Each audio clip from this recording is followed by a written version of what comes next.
ایک واقعہ مجھے یاد آتا ہے، یہ عراق اور شام کی جنگوں کے بیچ میں ہمارے ایک ساتھی نے بتایا تھا کہ ایک عیسائی پادری تھا، وہ اپنی 2 بیٹیوں کے ساتھ سفر پر جا رہا تھا، جن کو آتنکواد کہتے ہیں نا، آتنکوادی۔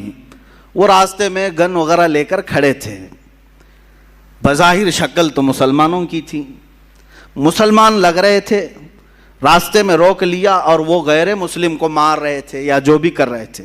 یہ ٹیررسٹ ہوتے کون ہیں؟ دہشت گرد ہوتے کون؟ آتنکواد ہوتے کون ہیں؟ توجہ چاہتا ہوں۔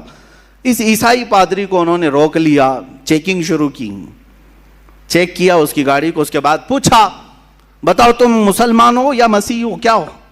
اس نے کہا میں مسلمان ہوں۔ اس عیسائی پادری نے کیا کہا؟ میں مسلمان ہوں۔ تو سامنے جو کھڑے تھے گن وغیرہ لے کر کے، کہا کہ اچھا چلو ٹھیک ہے، اگر مسلمان ہو تو قرآن پڑھ کے بتاؤ۔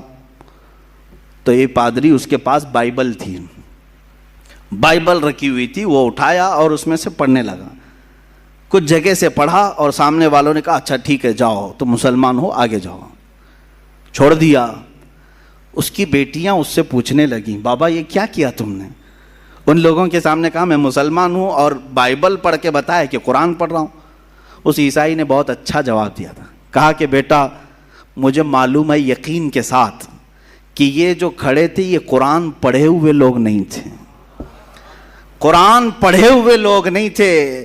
اگر قرآن پڑھے ہوئے ہوتے تو راستہ روک کر کسی کی گردن پر بندوق نہیں تانتے۔ مجھے یقین تھا کہ یہ کسی اور کے پالے ہوئے ٹٹو ہیں، ان کے پاس کچھ بھی پڑھو تو یہ سمجھیں گے قرآن ہے۔ حقیقت یہی ہے میرے عزیزو، ٹیررزم یا آتنکواد اور دہشت گرد جس کو کہا جا رہا ہے، میں یقین کے ساتھ کہتا ہوں انہیں لاؤ اور قرآن کی آیتیں پڑھوا کر کے دکھاؤ، نہیں پڑھ پائیں گے۔